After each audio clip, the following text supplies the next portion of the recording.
बंधन, यदि वो कहीं मुझे बांध दें, मैं बंधना भी स्वीकार कर लूंगा। ऐसा भक्तों को कोई बांधता है क्या? हाँ, बांध देते हैं। तितिक्ष ब्राह्मण की कथा में पढ़िए, उसको बांध दिया। एक सखी बहुत भजनानंदी थी, हमारी पीड़ा को किससे कहूं, अपने हाथ से चोट लग जाए किसको कहूं? ऐसे सब आत्मस्वरूप हैं, हमारा कर्म ही उनके ऊपर सवार होकर हमें दंड दे रहा है। इसलिए भाई, श्रीपाद का सिद्धांत जो कह रहे कि अगर भगवत प्रेम प्राप्त करना है तो मुंह बंद। ये जो खाली जगह पड़ी ऊंची, जो अपने दाहिनी तरफ बर्फ फैक्ट्री के आगे जाते हैं, उसी के नीचे बैठ गए। तो हमने पूछा, आपकी स्थिति देखकर मुझे लगता है आप हर समय भगवदानंद में डूबे रहते हैं। बोले, जब लगता है तो प्रश्न क्यों करते हो? हम कहा, बाहर की पीड़ा और अंतर की पीड़ा अपने प्रीतम के द्वारा दी हुई मानकर सह जाओ तो आगे प्रीतम तुम्हारा स्वागत करने के लिए खड़े, पक्का समझ लेना, पक्का। और वो देंगे ये पीड़ा। क्यों देंगे? इसी पीड़ा में पता चलता है कि तुम्हारे को मिल जाएगी कि आपका भोग लग रहा है तो मुझे कोई कष्ट नहीं होगा, लेकिन ये मैं नहीं सह पाऊंगा कि आप गोदाम में ऐसे, क्योंकि मैं जीवन भर आपको दुलार करता रहा हूं प्रभु। अब वही भगवत साक्षात। तुम्हारी सुई कहां जाती है मन की? कष्ट की स्थिति में कोई मित्र, कोई रिश्ते नातेदार, कोई पावर काम आता है या भगवान? अगर आपको अध्यात्म की ऊंचाई पर चढ़ना है तो एक शब्द याद कर लीजिए, सहनशीलता, तितिक्षा। इसको सदैव जीवन में, एक श्लोक गंगा किनारे हमें जीने की सामर्थ्य देता था। जब कभी हमें प्रतिकूलता, दुख प्राय मिलते ही थे तो ये श्लोक, यम ही न व्यथ्यन्ते ते पुरुषम पुरुषर्षभ सम दुखा सुखाधीरम स्व अमृतत्वाय कल्पते। वो अमृत पद का अधिकारी हो जाता है जो आए हुए सारी व्यथाओं को, दुखों को मौन होकर सह लेता है, वो भगवान को प्राप्त होता है। जहां कोई कष्ट होता, बस यम ही न व्यथ्यन्ते ते पुरुषम पुरुषर्षभ सम दुखा सुखाधीरम स्व अमृतत्वाय कल्पते। हमें सहना है, हमें भगवत प्राप्ति करनी। अरे छोड़ो, इसने मारा, इसका कर्म जाने, सहो, चलो आगे, चलो आगे बढ़ो। भूख प्यास, गर्मी सर्दी, मान अपमान, दुख सुख, ये सब इस मार्ग के यात्री को मिलते ही है। और जो इसको सह गया वो जगत पावन करने वाला महात्मा बन जाता है। वो मम भक्ति युक्तो भुवनम पुनातु, लोक के लोक को पावन कर सकता है जो भगवान के चरणारविंद में अपने चित्त को अर्पित कर दिया। इसलिए दुखैर्हृदयत, चाहे जितना दुख पड़े प्यारे, किसी से मत कहो, किसी से मत, चुपचाप मौन होके सह जाओ। तुम्हारा स्वामी विधान करके तुम्हें दुख भेजा है तो बहुत बड़ा उसमें कोई सुख है। वो मंगल भवन है, तुम्हारा मंगल होने नहीं दे सकता। दिखाई दे सकता है कि अब अमंगल हो गया हमारा, अमुक अमुक अमुक, कुछ नहीं। धैर्य पूर्वक अपने मार्ग में सीधे चलते रहो। उसका विधान आया है, वो दुखद हो या सुखद, सुखद है तो हर्षित मत हो, दुखद है तो शोकित मत हो, आगे बढ़ो। देखो, ये अध्यात्म है। ये कमर कस लो कि इस जन्म में मुझे इस भव समुद्र से पार होना ही है। ये जो कमजोर दिल के होते हैं ना, अनुकूलता जहां मिली तो बोले जब से हमने भक्ति शुरू की सब काम चकाचक बन रहे। ये भक्ति का फल नहीं है, भूल मत करना। ये तुम्हारे सुकृत चल रहे हैं इसलिए है। और जिस दिन दुष्कृत का फल आएगा उस दिन भक्ति करते हुए भी कदम रखना मुश्किल हो जाएगा, पग पग पर तुम्हें दुख मिलेगा। ये सिद्धांत को समझ लीजिए तो कभी आप निराश नहीं होंगे, शूरवीर होकर आगे बढ़ते रहेंगे। जो हमारी भक्ति ये नई फसल है और इस फसल की जो आनंद वृत्ति है वो भगवदानंद है, ज्ञानानंद है, अखंडानंद है, प्रेमानंद है। वो ये भोगानंद नहीं है, विषयानंद नहीं कि भगवान की बड़ी कृपा जो चाह वो भोग मिल गए। ये सुकृतों के फल है। ये सुकृत और दुष्कृत दोनों को यही नष्ट कर दो और निकल चलो भगवान की परम धाम में, जहां नित्य सेवा सुख का आनंद सहचरियां ले रही है। श्रीपाद कह रहे, संतर्जयस ताड़यन, कोई मुझे बहुत डांटे, भर्त्सना करे और ताड़यन, पिटाई भी कर दे, मुझे कुछ कभी शिकायत नहीं करनी प्रभु से। देख रहे हैं ना, वो उन्होंने विधान किया है ना कि इसको पीटो, तो हम चुपचाप पीट लेंगे, किसी से नहीं कहना। रहीमन मन की मन व्यथा रखिए मन में गोए, सुनिठ लई हैं लोग सब बांटने। इसीलिए असंगो हम, असंग किससे कहें अपने दुख सुख की बात। अपना दिल तो दिलवर को दे दिया, जो बीते सो दिल तो उनके पास है, वो तो जाने दुख सुख की बात, हम क्या जाने, हम तो बस आपके हैं। मौन, अपने विषय में न सुख की बात करे न दुख की, मौन। बात करे तो प्रभु की करे, नहीं तो मौन। मान लीजिए अगर ये मौन आप धारण कर लेंगे तो निकल जाएंगे माया से, नहीं तो किसी की निंदा कर देंगे, किसी का ऐसा कटु वचन बोल देंगे, परुख वचन बोल देंगे, भजन छीण हो जाएगा, भजन करने की वृत्ति नष्ट हो जाएगी। सैकड़ों लोगों के प्रश्न है कि पहले भजन अच्छा होता था अब नहीं होता। उसमें दो बातें होती है, एक तो भजन की ऐसी भूख बढ़ गई है कि अब उतने भजन से नहीं और भजन होना चाहिए। ये उत्तम महापुरुषों की कृपा पात्र भक्तों की वृत्ति होती है। और एक होता है कि आपसे वैष्णव अपराध बन गया, कुसंग हो गया, इस कारण से ऐसा। अगर आपके हृदय में कोई दोष वृत्ति नहीं हो, फिर भजन में ऐसा लगता है कि मेरे से बहुत कम भजन होता है, वैसा भजन नहीं होता जैसा होना। ऐसा बड़े बड़े महापुरुषों को भी अनुभव होता है। ये कोई निंदनीय बात नहीं है, वंदनीय बात है। पर वास्तविक यदि भजन नहीं हो रहा है, वास्तविक यदि आपका रुक गया है आनंद, तो आप ढूंढ लीजिए, आपका भोजन गलत है, आपका संग गलत है, आपने कोई वैष्णव निंदा की है, बस यही कारण है। यही खोज लेना, यही सुधार कर लेना, किसी से क्षमा याचना की जरूरत नहीं। अंदर देखो और आचार्य गुरु से प्रार्थना करो, सब ठीक हो जाएगा। बड़े कृपालु हैं, जिन्होंने अपराधी मुझ जैसे को घसीटा तो अब अपराध बन जाएगा तो थोड़ी छोड़ देंगे वो। विश्वास कीजिए, उन्हीं से प्रार्थना कीजिए, नाथ यदि आपको अपराध मोचन कराना है तो भेज दीजिए मुझे उसके पास, या उसको बुला दीजिए, मैं पैर पकड़ लूं, हाथ जोड़ लूं यदि अपराध बन गया है, और यदि आप चाहें तो आप क्षमा कर दें, आगे से सावधान रहेंगे। बड़े कृपालु हैं प्रभु, क्षमा कर देते। भजन की वृत्ति को रुकना ये सहन मत कीजिए। समय नहीं है कि आज नहीं तो कल भजन चल पड़ेगा, नहीं, तुरंत वाचिक में आ जाइए, तुरंत वाणियों का गायन कीजिए, नाम कीर्तन कीजिए, ढूंढिए अपराध क्या बना जो आंतरिक हमारा भजन रुक गया, और प्रभु से प्रार्थना करके उसको चलवाइए। वो बड़े कृपालु है, क्षमा कर देंगे। अगर आपने प्रगट में किसी का अपराध किया और वो उपस्थित हो तो जाओ, उनके चरण पकड़ो, उनसे प्रार्थना करो। भजन का रुकना सहन मत करो। बहुत कठिन है भजन करके भगवत प्राप्ति करना। वो हमारे अंदर सरलता पूर्वक भजन चल रहा है, उसको बचाओ। किसी की निंदा मत करना, किसी की अवहेलना मत करना। तुम्हारी कोई निंदा करे, तुम्हारी अवहेलना करे, सह जाना, कह रहे हैं इसमें, कह रहे संतर्जय ताड़यन बंधनन। यदि वो कहीं मुझे बांध दें, मैं बंधना में स्वीकार कर लूंगा। ऐसा भक्तों को कोई बांधता है क्या? हाँ, बांध देते हैं। तितिक्ष ब्राह्मण की कथा में पढ़िए, उसको बांध दिया। एक सखी बहुत भजनानंदी थी, उसके परिवार के लोग रोज उसे पीटते थे और उसे बांध देते थे। सखुबाई नाम उसका सखी का था। एक सखी बहुत नागरीदास जी के संग में रहकर भजन की वृत्ति उच्च कोटि की सीखी थी, भागमती बाई। उनके पति ही उनके ऊपर सैया लगाकर नई नवीन रानी के साथ बैठते हुए ऐसा पिटाई करते, इतना कष्ट देते, पर वो उच्च कोटि की ऐसी महान वक्ता, परम सिद्ध बरसाने के जो वास करने वाले अपने नागरीदास जी थे, हरिवंश महाप्रभु के शरणागत, उनके सत्संग से ऐसी उच्च कोटि की दशा प्राप्त हुई, उसे कोई फर्क नहीं पड़ा।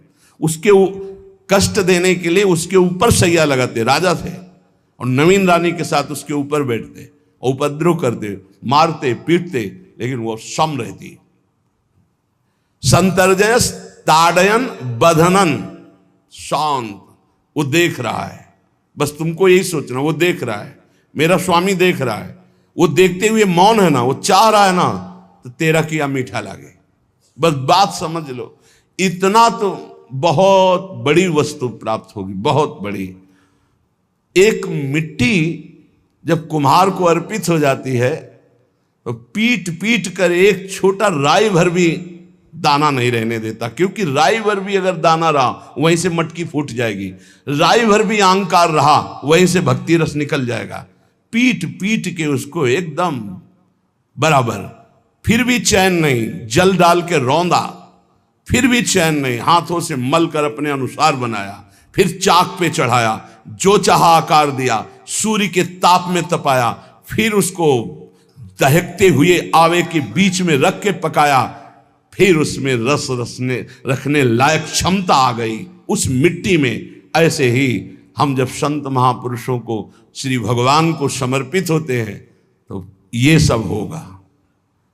रस रखने लायक हृदय तभी होता है जब आवे में तपता है, इसलिए तैयार रहो। तभी नागरीदास जी ने कहा, बड़ो ही कठिन है भजन ढिग डरिबो। एक सूरवीर योद्धा की तरह जैसे उसके अंग घाव से युक्त होते हैं, वो कदम पीछे नहीं आगे ही बढ़ाता है, ऐसे भजनानंदी चाहिए। चाहे मुझे चोर कहा जाए, पतित कहा जाए, गाली दिया जाए, मुझे मारा जाए, बांध लिया जाए, तो भी मैं भगवान पर दोषारोपण नहीं करूंगा। मैं यही निश्चय करूंगा, प्रभु मेरे देख रहे हैं, जोई जोई प्यारो करे सोई मोई भावे, उनका विधान परम मंगलमय है। अंतः क्लेश मतीव दुस्सह तरम प्राप्नोति नाना विधई। मुझे अंदर से भी बहुत पीड़ा दी जाए, काम पीड़ा, क्रोध पीड़ा, लोभ, बाहर से तो ये दिया जाए और अंदर से भी ये दिया जाए, तो भी हे प्रिया जो आपसे नहीं कहूंगा।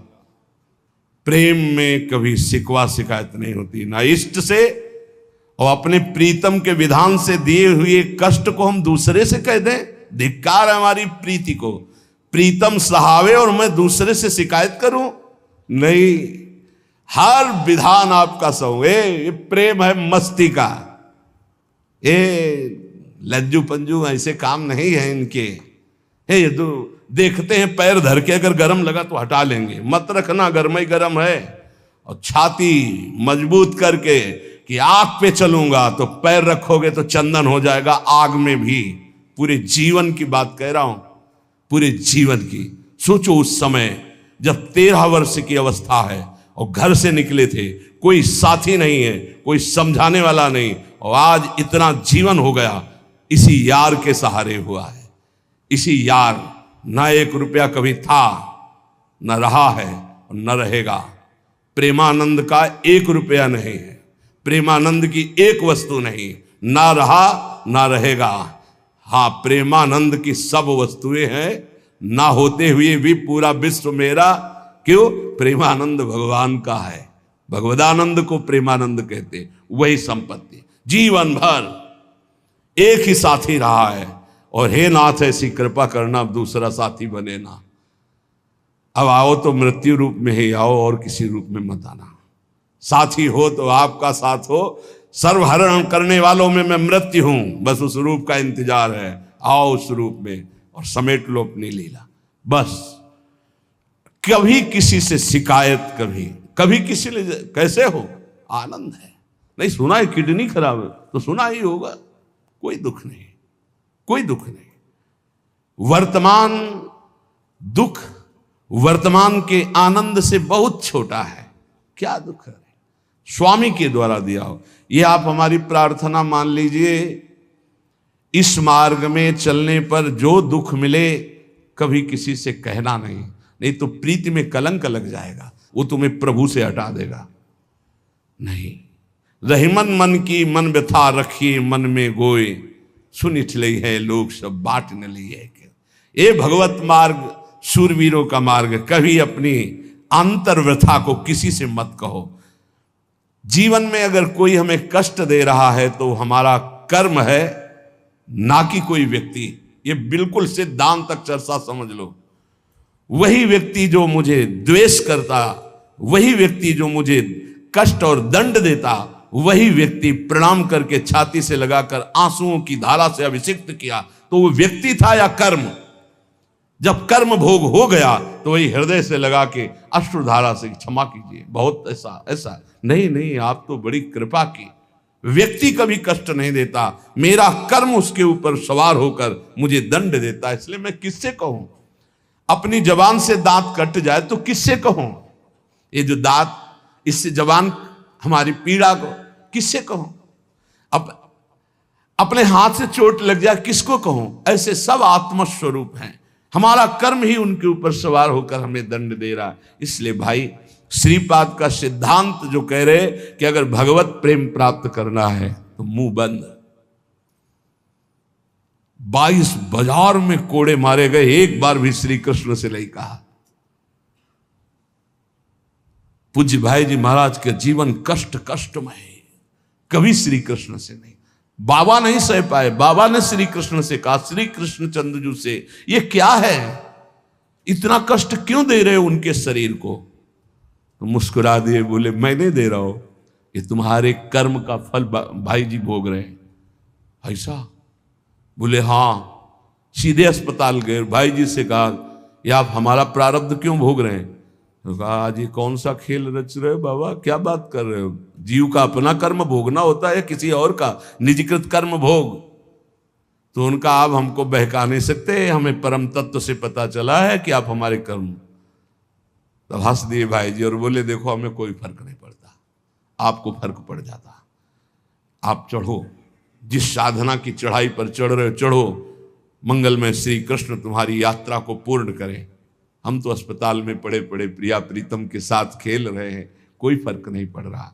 ये बड़े महापुरुषों ने अपने कष्ट की तो बात जाने दो, दूसरों के कष्टों को लेकर भोगाए। हम जरा सा कष्ट आ जाए तो बोले हमारी अंदर श्रद्धा थी अब खत्म हो रही क्योंकि कष्ट आने लगा। उसमें भगवान का क्या दोष है? वो तो बड़े कृपालु हैं कि ऐसे पापात्मा होने पर भी मुझे महात्माओं का संग दिया, धाम का वास दे रहे हैं, नाम जपवा रहे हैं। अब हमारे पूर्व प्रारब्ध हमें कष्ट दे रहे हैं, इस समय भी वो हमें दुलार कर रहे हैं। जीव समझता नहीं, केवल दोषारोपण भगवान और भगवत मार्ग पर कर देता है। इसलिए उपासक को अंतः क्लेशमति व दुस्सहतरम, ये जो आप काम क्रोध से जल रहे हो ना, ये तपस्या है, इसका बहुत बड़ा लाभ मिलेगा। और अगर भोग रहे हो ना, गिर रहे हो, पतित हो रहे हो, तो वो सुख नहीं, वो शांति नहीं, वो विश्राम नहीं है। और एक बात ध्यान रखना, इस शब्द को याद रखना, ऐसे रहने पर भी हमारे द्वारा जो भी वो हमारे स्वामी ऐसे लेते हैं, जन अवगुण प्रभु मान न काऊ, दीन बंधु अति मृदुल स्वभाव। कल शाम के पूज्य परमहंस राम मंगलदास जी की वाणी का चिंतन हो रहा था, उसमें कह रहे कि जो 30 मिनट भगवान नाम कीर्तन कर लेता, मेरी बात पर विश्वास रखना हो, उसको भगवत प्राप्ति होगी। 24 घंटे में 30 मिनट नाम कीर्तन कर लेता है और अन्य समय विस्मरण रखता है, तो 30 मिनट का नाम कीर्तन उसे भगवत प्राप्ति करा देगा। तुम्हें जो पाठ प्रिय हो, 30 मिनट पाठ कर लोगे, भगवत प्राप्ति हो जाए, कर लो। और बहुत पहुंचे हुए महापुरुष जिनके चरणों में अपार श्रद्धा है, आप लोग तो रात दिन लगे आपको भगवत प्राप्ति नहीं होगी। चूक हो जाएगी तो जन अवगुण प्रभु मान न काऊ, दीन बंधु अति मृदुल स्वभाव। अग्नि की ज्वाला के समीप रुई का पहाड़ कितनी देर टिकेगा? कितनी देर टिकेगा? उसके ताप में झुलस जाएगा। ये अग्नि की ज्वाला है भगवान नाम कीर्तन, भगवत यश गुणगान। तो जैसे किसी को लगे कि वो नाम जब भी करता है वो रुचि पूर्वक पाप करता है, असंभव। नाम जापक रुचि पूर्वक पाप कर ही नहीं सकता, उसका हृदय जलेगा पक्का। आप जप करके देख लीजिए, आप जप कीजिए नाम और फिर आपसे पाप जब बनेगा तो आप फिर हालत अपनी देख लीजिएगा, बार बार हृदय जलेगा, नहीं नहीं नहीं। एक दिन वो नहीं सिद्ध हो जाएगा और आप निर्विकार हो जाएंगे। इसलिए अंतः क्लेश, अगर बुद्धि मति वो अति अंदर क्लेश आ रहा है, कभी काम आ रहा है, कभी क्रोध आ रहा है, कभी लोभ आ रहा है, कभी मोह आ रहा है, ये आता रहेगा जब तक भगवत साक्षात्कार नहीं होगा। ऐसा मत समझो कि 2-4 महीने जप करेंगे तो हम सिद्ध हो जाएंगे, ये आता रहेगा। ये बहुत भागवतिक शक्ति से संपन्न है विकार, कोई साधारण नहीं है कि तुम माला जपोगे वो नहीं आएगा, माला जपते समय ही आएगा वो। ये भागवतिक शक्ति से संपन्न, काम क्रोध लोभ मोह तब त्रिभुवन को परास्त कर रहे हैं।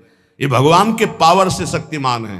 तुम्हारा अहंकार जब गलित हो जाएगा तो इनका आना ही बंद हो जाएगा। जब तक अहंकार रहेगा तब तक ये आते रहेंगे।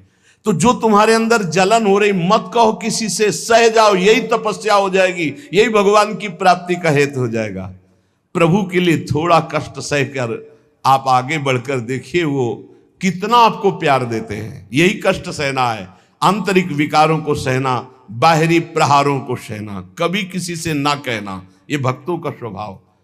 मौन, इसीलिए वाणी से मौन, कुछ ना बोलना। हमने एक संत भगवान को देखा, 22-23 वर्ष पहले वृंदावन में कच्चा मार्ग था, एक बोरा रखते थे ऐसे, पागलों जैसा भेष था। तो जब रात्रि के 11 बजे वापस यमुना किनारे से प्रसाद पाके यमुना किनारे गए, यमुना किनारे से जब लौटते थे तो उनको देखते थे अकेले वो बैठे रहते थे। उनकी मुद्रा देख के लगता था भगवदानंद में डूबे हुए हैं। नजदीक बैठे, बोरा उठाया, चल दिया। अमित पीछा छोड़ने वाले थे नहीं, पीछे तो उनका क्या बात है, क्यों पीछे हो? अब संत वेश हमारा भी तो मर्यादा से ही बोलेंगे, वो कुछ नहीं, केवल जानना चाहते हैं आपको। तो कालीदह की इधर एक तमाल का पेड़, जो श्वेत रंग का एक वृक्ष है, उसका मुझे नाम नहीं याद आ रहा, गुलर जैसा, और वो तमाल में लिपटा हो, अब भी है, दाहिनी तरफ है। ये जो खाली जगह पड़ी ऊंची, जो अपने दाहिनी तरफ बर्फ फैक्ट्री के आगे जाते हैं, उसी के नीचे बैठ गए। तो हमने पूछा, आपकी स्थिति देखकर मुझे लगता है आप हर समय भगवदानंद में डूबे रहते हैं। बोले जब लगता है तो प्रश्न क्यों करते हो? हमको आपकी वेशभूषा देखकर। तो बोले जगत से बचने के लिए ये वेशभूषा है। एक बोरा ऐसे जैसे कोई बीनने वाले होते हैं, कबाड़ बीनने वाले, ऐसे बोरा ऐसे रखे थे, गमछा लगाए हुए थे, पूरा शरीर खुला, कोई साधु का वेश नहीं, कोई चिन्ह नहीं, और उनकी स्थिति भगवदानंद में थी। उनका ये किसके उपदेश, किस मार्ग के उपदेश, किस इष्ट की आराधना से आपको ऐसी स्थिति प्राप्त हुई? बोले प्रथम पूज्य श्री स्वामी राम सुखदास जी महाराज का सत्संग हुआ, इष्ट देव श्री कृष्ण, इष्ट ग्रंथ गीता, उसी की कृपा से मुझे ऐसा, मैं भारत के हर तीर्थों में वास करता हूँ, भ्रमण करता हूँ, असंग रहता हूँ, और यही वेशभूषा रहती है बड़ा अंदर से। तो भोजन प्रारब्धवशात जो सामने आ जाता है उसे पा लेता हूँ, नहीं आता भूखा रहता हूँ। तो कहा अगर हम मधुकरी ले आवें कभी आप जिससे, तो पालेंगे? बोले दे देंगे तो पालेंगे। दूसरे दिन मधुकरी लेकर के, तो रोज हमारी उनके चरणों में श्रद्धा, क्योंकि उनका रहना और चिंतन दोनों, रहनी और चिंतन बड़ी प्रशंसनीय। जो वीतराग परमहंस हो गया, अक्षर सा वैसे, कुछ पास नहीं, केवल बोरा, वो नाटक के लिए बोरा कि कोई समझे कबाड़ बिनने वाला, और एक गमछा ऐसे रंग बिरंगा, बस कुछ नहीं, कोई भागवतिक चिन्ह नहीं। एक दिन देखा वो पड़े मक्खियां भिन भिना रही, तो नजदीक गए, क्या होगा? कहा चुप जाओ। इनका बोलिए ना। बोले वमन और शौच दोनों हो रही है, शरीर बिगड़ गया है, तो हमका औषधि के लिए हम व्यवस्था, बोले इसीलिए कह रहा हूँ आप बच जाइए। तो हमका हमें बता तो दीजिए क्यों नहीं? तो बोले आया हुआ प्रारब्ध है, इसको हंस के भोगना है। ऐसे कोने में साइड में ऐसे पेड़ के किनारे पड़े, 2-4-10 दिन जो भी व्यवस्था उनकी बनी, फिर वो हमको दर्शन नहीं मिले, अन्य तीर्थों में चले गए होंगे। ऐसा महापुरुष, क्या हम अपने शरीर को इतना प्यार करें कि भगवान से श्रद्धा हो जाए, भक्ति मार्ग में हम लड़खड़ा जाएं, फिर सत्संगी किस बात का? ये पक्का समझ लीजिए, ये जो भगवत मार्ग है ये शूरवीरता का मार्ग है, सहन करने का मार्ग है। जितने भी महापुरुषों के चरित्र हैं आप पढ़ करके देख लीजिए, भगवान के चरित्र से भी ज्यादा लाभ भक्त चरित्र सुनने से इसलिए होता है कि हमको लगता है कि हमारे जैसा जन्म लेकर इतना कष्ट सहकर इस ऊंचाई पर पहुंचे, ये बड़ी बात है कि वो जीवत्व से हमारी तरह पैदा होकर ईश्वत्व को जाता है। इसलिए भक्त चरित्र में विशेष बल हमको प्राप्त होता है। क्या क्या कष्ट सहते, और आप खुद देख लीजिए, आपको जितना कष्ट है उससे बड़ा सुख है कि नहीं, अंदर देख लीजिएगा।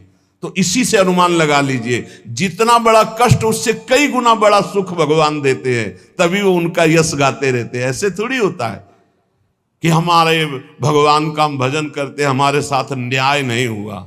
न्याय तो सही बात नहीं हुआ, नहीं तो तुम्हारी दुर्गति हो जाती। सही बात में उन्होंने न्याय नहीं किया, पक्षपात किया है तुम्हारा। अगर वो सही न्याय करते तो ईमानदारी से कहते हैं केवल नरक के कीड़ा ही बनना पड़ता और कुछ नहीं है। खूब देख लो, डबल चेहरा होता है, एक सामने का चेहरा देख रहे हो और एक एकांत का चेहरा होता है, डबल चेहरा होता है। और भगवान डबल रखो चाहे तिबल, सब देखते हैं। सब हम बैठे हुए देख लो ईमानदारी से वृंदावन की भूमि में, एक चेहरा है जय श्री राधे और एक चेहरा है जो राक्षस है अंदर बैठा। देख लो, अंदर देख लो, बिल्कुल इस समय सीसी कैमरे में हो, अंदर देख लो, एक राक्षस बैठा है और उस राक्षस ने जो जो करवाया आप लिखो रजिस्टर में, तुम्हें याद है जितना, और इसके बाद आप न्यायाधीश बनो, फिर आपकी क्या दुर्गति होती उसका। इससे ऐसे होता है, हे प्रभु, तभी त्राहिमाम मचता है, तब उनकी कृपा नजर आती है कि बोले भगवान ने न्याय नहीं किया। हम कहते सच्ची बात तुम कह रहे हो प्यारे, न्याय नहीं किया इसीलिए बचे हुए हो। अगर वो न्याय कर देता, पक्षपात न लेता तुम्हारा, तब तुम्हारे होश उड़ते, चाहे जो कोई हो, अपना रजिस्टर जांच के देख लो। इसलिए कहते हैं कि सबकी जीवनी शुक्ल पक्ष की लिखी जाती है, कृष्ण पक्ष की तो केवल उसी की छाती जानती, दूसरा नहीं। हृदय में जितने विकार, हृदय में जितना अंधकार, हृदय में जितना कूड़ा करकट, वो तो हम जानते हैं कि हमारी स्वामिनी की कृपा ने कितना निर्मल किया है। तब उनकी स्वामिनी जू मुझ जैसे अपराधी के अपराधों का विस्मरण करके आप ऐसी कृपा, तो आपको लगता है कि संतों की एक दैन्य भाषा होती है। नहीं, ईमानदारी से संत कभी झूठ नहीं बोलते। जैसे कह रहे हैं कि मौसम कौन कुटिल खलकामी, तो अंतर ये होता है कि आंख में जैसे थोड़ा पड़े तो बहुत बुरा लगता है, और पीठ में इतना बड़ा तिनका चला जाए तो कुछ समझ में नहीं आता। संतों का हृदय आंख जैसा होता है, थोड़ी सी भी गलती में हाय हाय मच जाता है, धिक्कार है तुम्हारे जीवन को, अपने को तुम क्या समझते हो और क्या है तुम्हारे अंदर विचार। और जो मलिन अंतःकरण वाला था, भारी भारी पाप करके भी उसको पश्चाताप नहीं होता। संत जनों को एक पाप की जरा सी वृत्ति की आभास स्फुरना, वो पूरा पाप नजर आने लगता है उनको, क्योंकि इतना निर्मल हृदय होता है। तो सच्ची कहते हैं कि जैसे घोड़ों की लगाम पकड़े हुए श्री कृष्ण अर्जुन की बैठे हैं, ऐसे अपने भक्तों की लगाम पकड़कर बैठ जाते हैं, तो यात्रा अध्यात्म की ऊंचाई की चलती, किसी की सामर्थ्य नहीं। इसलिए सब भक्त ऐसे तो आपको मिलेंगे। जहां सामर्थ्य की बात है वहां केवल श्री भगवान की कृपा है।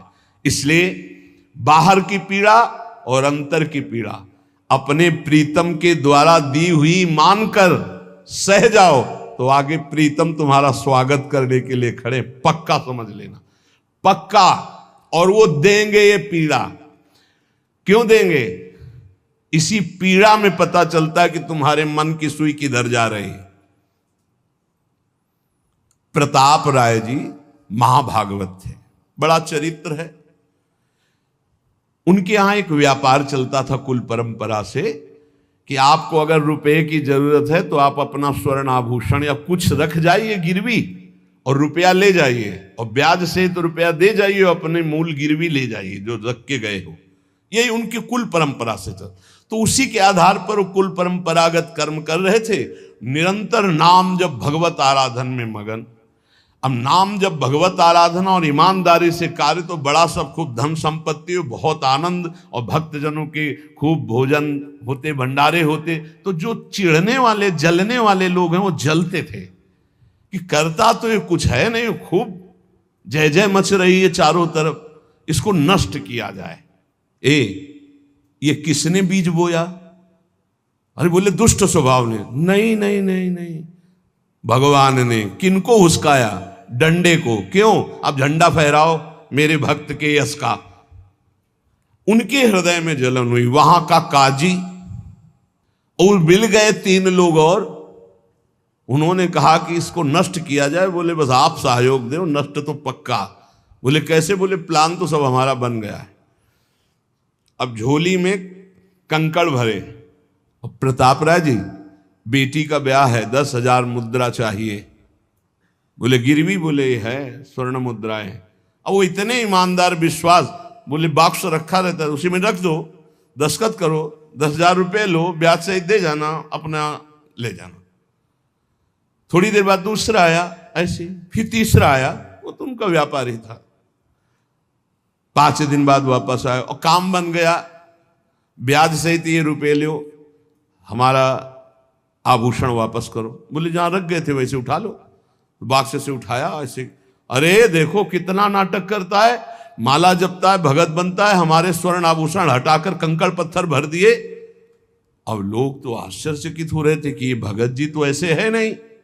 इतने में दूसरा आया, उसने भी वही नाटक शुरू। तीसरा आया, उस अब तो पक्का हो गया कि पाखंड करता है।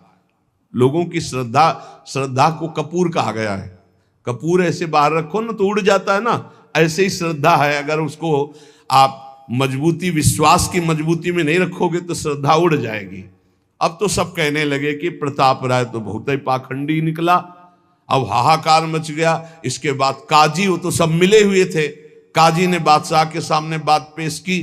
काजी के इशारे से बादशाह ने हुक्म दिया इनको बंदी बना लिया जाए, सारी संपत्ति जब्त कर ली जाए।